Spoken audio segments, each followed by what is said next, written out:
Hi, I'm Lowell Martin, and this is MCC Today, where we're going in a new direction.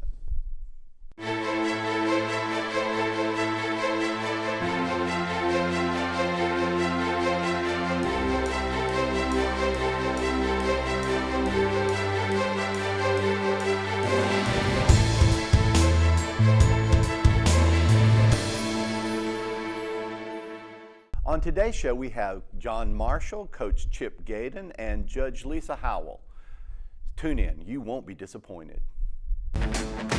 All right, so you're looking to make a career decision that's crazy smart and won't break the bank. Then let's start with tuition guarantee and a home field advantage. That's Meridian Community College, and we're changing the game. We've got heavy metal drilling and saving lives. Or how about building a rover that could drive on Mars? We're more than grades in a classroom. We're your Red Bull monster shot of knowledge that will help you own that next job. This is not just the 13th year. It's the gateway to your entire career. Are you ready for more? Well, the eagle has landed. Find your wings. Today we are lucky enough to have Mr. John Marshall, who is the curator of the Miller Art Museum here on campus, Meridian Community College campus. And you are here to tell us about an exciting new show. I am. I'm here to talk about our next exhibit in the Miller Art Gallery, which is it's going to feature a retired professor from USM, and her name is Deanna Douglas. Okay. And her work is just fascinating, and she's brought a variety of things. So it's not just one particular theme in her work. So some of it covers some of the work that she produced after the Hurricane Katrina. Okay. And so she's got some tornadic references in her work. And then she also makes these mixed media constructions, which are out of wood and various materials. And one is called Katrina Housewife, which is really interesting. So it's got parts that open up. It's actually got a music box that can be wound, and so it'll play music. But then she's got some paintings that that I find really interesting for her. They're very abstract, and some of them are non-objective. So there's a lot of swirls of color, beautiful colors, and of course there's a couple of paintings that are reminiscent of her interest and fondness for an artist that was quite famous in his day, Charles Sheeler, who did a lot of paintings and drawings about industrial imagery, like buildings and things that were just, they're fabulous pieces. So she shows some of her influence there in some of those paintings. But her work is just, I find it really a great teaching tool for our students as well as the community, anybody that wants to come out. And a lot of interesting techniques in her drawings. Okay. So there's graphite pieces, charcoal pieces, oil and acrylic works, and then of course these constructions, which are quite unique. Now, when does this show begin? The show opens with a reception on Thursday, February 27th. Okay. The reception starts at 4 and it will run through 5:30 p.m. Okay. And then is there any charge to get in the gallery to see? No, our gallery here at MCC is always free to the public, students, faculty, and staff. And this show will run from the 27th of February through March 31st. So there's plenty of time for people to come, but I always encourage people to come to the reception to meet the artist, because she will be there, and she's super nice, so easy to approach, and she loves to be able to talk and teach about not only her work but art in general. That's excellent. Now, what are the hours for the art gallery? For the gallery, it's we are open Monday through Thursday, from 10 a.m. in the morning till 4 p.m. in the evening. Okay, so 10 a.m. to 4 p.m. No charge to get in. No charge Anybody whatsoever. can come. Community, right. Student, anybody can come. Absolutely. Okay. Excellent, excellent. Now you have a work here. I brought one piece of hers. This is a charcoal piece that has, you'll find, she actually has one of the construction pieces. These are those tornadic influences right. that you talked about? I'll move my coffee cup. Okay. In a moment. Put it up here. Okay. Yeah. And so you can see there's a tornado reference with like references to houses that are swirling around. Right. In the tornado, and then of course a road reference, and there's reflections where it's wet. And this is it's a beautiful charcoal drawing, and of course there's another piece in the show that has this, and of course one of the construction pieces is very much based on this same theme, same idea. But it's not just, as you said before, it's not just the drawings or the paintings. She also has a few pieces. Right. Okay. Yeah, and there's a couple other themes as well. So she brought a variety of things to kind of show her scope. Excellent. And what she's really good at. She's really, really talented. So really privilege to have her with us Wonderful. here at MCC. And you said, now how long will this run again? From February 27th Right. through March 31st. Excellent, excellent. Okay. Now, why do you think that it is so important to have the arts in our schools, in our public education? Well, I think art is important for a number of reasons, but just, in a general sense, it encourages people to want to learn, and it filters into all areas of life. Mm-hmm. So in art, we see, references to mathematics, to science, you name it, it's there. It's kind of like music. It promotes critical thinking, and it should be in all the schools. And hopefully one day, it'll be perfect, and it will Sure. be. But well, I mean, typically speaking, though, that's one of the first things that gets cut when you're talking budgets. But that's becoming a little bit more of a myth than, not a myth, but something of the past. Okay. Because now we've got so many people in place trying to help promote the arts that, educators and administrators are seeing more today the importance of the arts in schools, not just, reading, writing, math, and so on.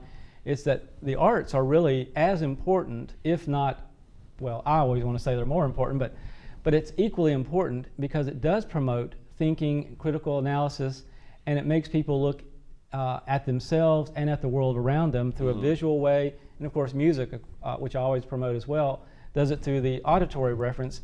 And it's I don't know how I could live without the arts in my life. Sure. So, and I promote that for everyone else. Yes, I'm interested in a lot of other things, but I scuba dive and I go sailing and I like to You're a fish. musician. And I like to play music. And Yes. but now the visual arts, I love to go to the museums. I love to see what the students are doing. I get excited in the classroom when I see them do something and it looks fantastic, and they're like light bulbs go on and it's just clicking for them. Great feeling. So it's just great. Now, so often in our classes, you are, I'm mistaken for you or you're mistaken for me. I don't know if it's Marshall or Martin. I get called Mr. Martin all the time. And I get called Mr. Marshall all the time, yes. Because we look so much alike. We do. We look so much alike. It's amazing. It's like looking in a mirror. But do we have any other shows coming? Do we have any other shows coming up? Yeah, after this show ends in March 31st will be our annual Fine Arts Student Show, which is always a big show.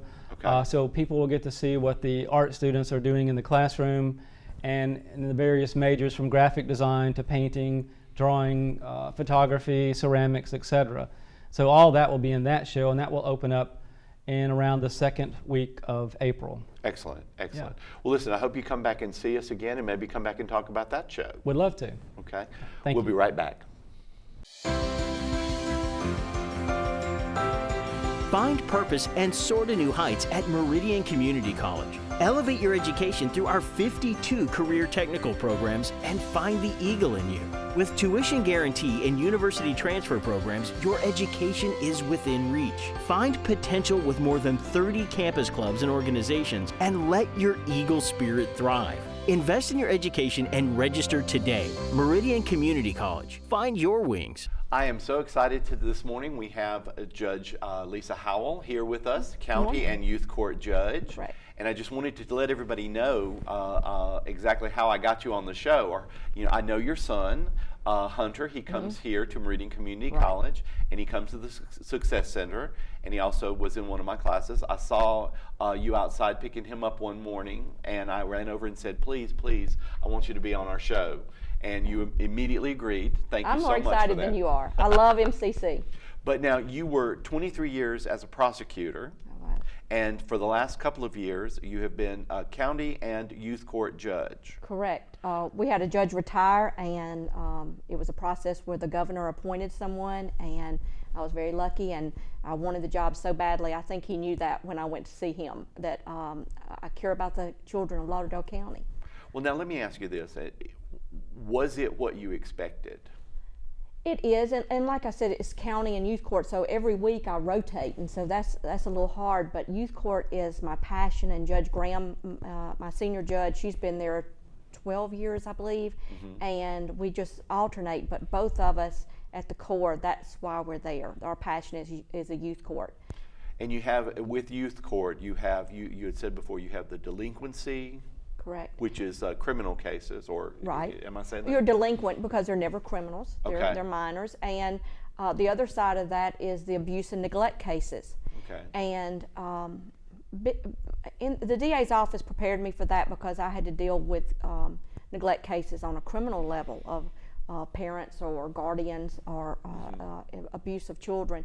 But the children get the same constitutional safeguards that the adults get. Yes. But our only goal there is to reform. Sure. Is to try to quit, to stop this from happening again, to try to address most of the children when they're doing something like these delinquent acts, they're acting out for some reason. Sure. Do they need medication? Do they need counseling?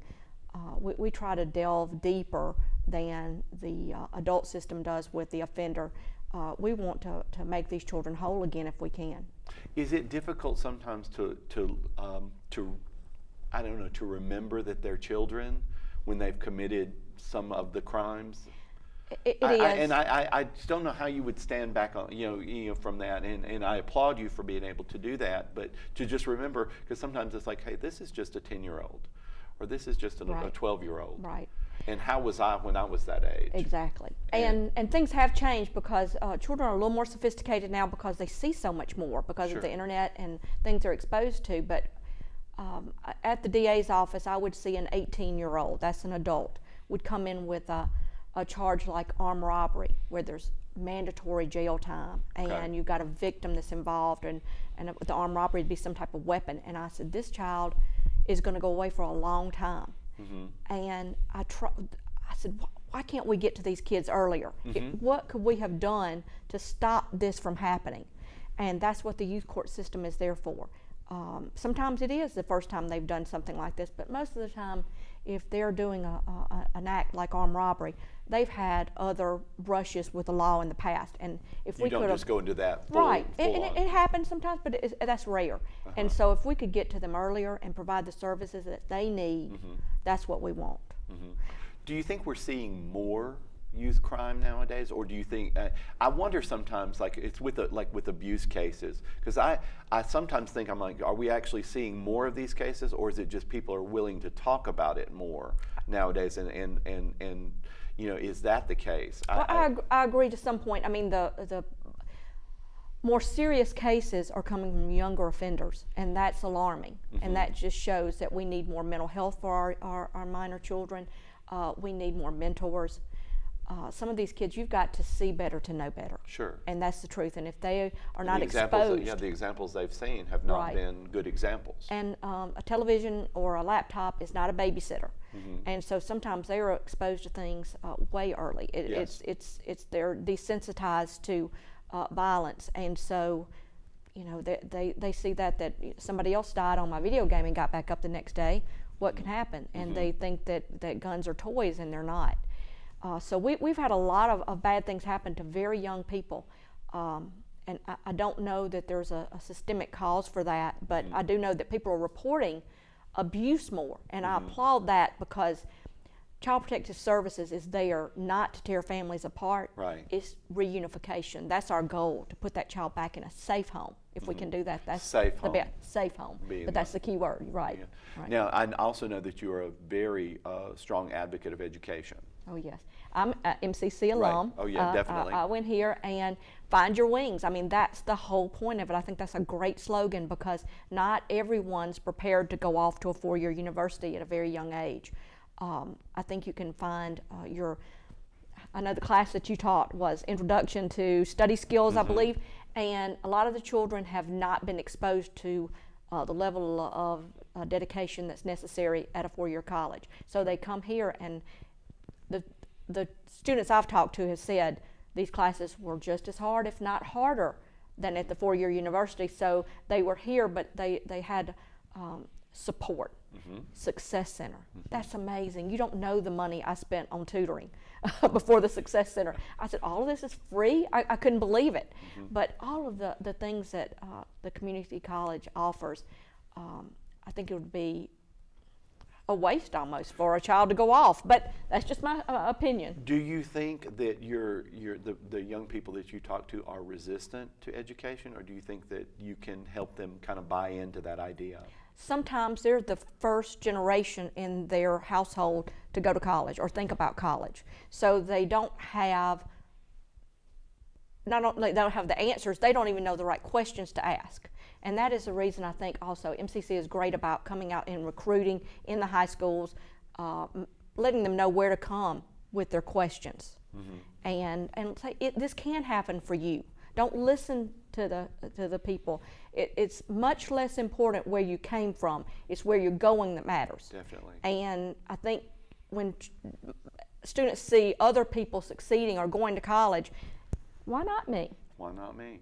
Listen, we're out of time. I want to have you on the show, and I really would like to have you on the show as just the only guest, because there's so many things for us that I would love to talk to you about as far as in this vein. But because the biggest thing is, let's try to help our young people. Education's the key out. I tell them every day. Thank you so much for being here. We'll be right back. Are you looking for better health and fitness? Meridian Community College is offering wellness and fitness classes to students and the community. Located in our Damon Fitness Center, we offer classes such as swimming, yoga, weight training, spin, Zumba, and many more. Students can also receive academic credit for enrolling. For more information, call 601-484-8763. Find your wings at Meridian Community College. We have Coach Chip Gayden today, who is the track and field coach here at Meridian Community College, and you have been here for 7 years now. We just established. Yeah, a while. Now you, I want to say run herd of, because you know how much I love your students. Yeah. They come to the Success Center for study hall all the time. Such a great group of young people. But you run herd. How many students do you have right now? Right now, I think we have 45, 44 or 45. Yeah. Oh my. How do you stay on top of 45 students, getting them to do what they're supposed to be doing? Just out of curiosity. Got to be on top of it. It's not an 8 to 5 thing. It's a 24/7 thing. Well, we were both here till 8 o'clock last night because we were doing study hall. Exactly. Okay, and they all do really wonderful in study hall. How are their grades? Excellent. I always tell them all the time, being a part of our program is kind of like having a driver's license. The privilege can be taken away, but at the end of the day, if you want to go to a 4-year school, whether it's an NCAA school or an NAIA school, for the NCAA, you got to have a 2.5. C+, that's a C+? Yeah, core GPA, so not counting certain hours. And for the NAIA, same thing, you got to have, I think, a 2.25. But I tell everybody, your education is the one thing in your life that nobody can take away from you. Sure. So it's important. And you do push that a lot on them, and if they don't do well, they don't compete. Yeah. You miss study hall, you miss a meet. You miss class, you miss a meet. Now you had also said that you have one more indoor meet? We go down to LSU tomorrow. Okay. We'll take a small group down there.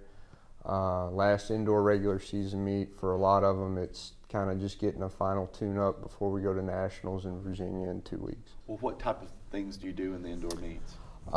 We run everything from 60 meters, 200 meters, 400 meters, 600 meters, 800, 1,000, mile, 3,000, long jump, high jump, triple jump. How long does that take? It's a long day. A normal Saturday for us is about an 18-hour work day. Wow, and then the drive back. Or do you say that includes the drive back? Okay. But it's a long day, and it's every weekend, but 3 weekends this year, I think, from January to May. But I think we're doing pretty well, though, aren't we? Yeah, we're doing really well. Men are 17th in the country. I'm the kind of guy, though, that I don't really worry about the poll too much, because you've got to do it when it matters, and that's at the national championship meets. And when are they? 7th and 8th, I think, of March, and then the 13th, I think, through 16th of May for outdoors. And I've always said that, you get your qualifying mark at a regular season meet. you can't win a national title there. You got to do it those 2 or 3 days, and that's what matters. So really what you have on paper going in doesn't matter. It's what you do that day. It's what you do that day. Now, what are you looking for as far as students who want to come here and who want to be part of this program? Number one thing is I want somebody that's got a work ethic. If you don't have a work ethic and a desire to be the best that you can be, then this program's probably not the one for you, because we're going to push you both mentally, physically, academically, personally, to be the best athlete, student, and person you can be. I actually remember last week you talking to a student, and the student was saying, Coach, I don't think I'm going to be as good with this particularly as you were saying. You told him, you said, you're going to get there. Yeah. I'm not really worried. You're going to get there. I know you're going to get there. Right. And the other thing is I tell recruits all the time, I'm not Houdini. I don't have a magic wand and it happens overnight. It's going to happen over time. Sure. So. And another thing I also noticed is you don't lose many students. I don't. You manage to keep. How do you manage to keep your students? Because you know, staying students on top at that of age, them. Sometimes they get frustrated, they get upset, they get absolutely. It's staying on top of them, holding them accountable. The one great thing we've had, I would say, in the last 6 or 7 years is not only am I holding them accountable, but their teammates hold them accountable. And I've always said that if you can have a team where each person holds everyone else accountable, then you can be very successful. It creates an extra support system. So that's a big part of it. Because they really are very communal in their support of each other. I've noticed that repeatedly. Absolutely, and it's impressive because we have people from all different walks of life, and different parts of not only the country or the state of Mississippi or the world. My wife makes the joke all the time that after 2 weeks of being on campus, it's like they've known each other for years and years and years. So, you know, but that's because I let them build those relationships themselves. Now, you've been doing this, you've been coaching for how many years now? I think 11. Yeah, 11. Anything surprise you at this point? Not really. Okay. I've kind of seen it all. There might be an odd thing here or there that I haven't seen, but I've seen something similar.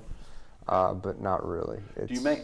I've been teaching for a long time now, and I like the surprises. I'm to the point where I like this because a lot of times students will come in, and I'll look at them, I'll talk to them for a little bit, and I'm like, okay, I know where this is going. Right. I know, and I love to be surprised. Yeah. I love to be, and then it goes a different way. It goes a completely different way. Right. I don't know if that'd necessarily be good in your case. Right. But do you have that? Do you?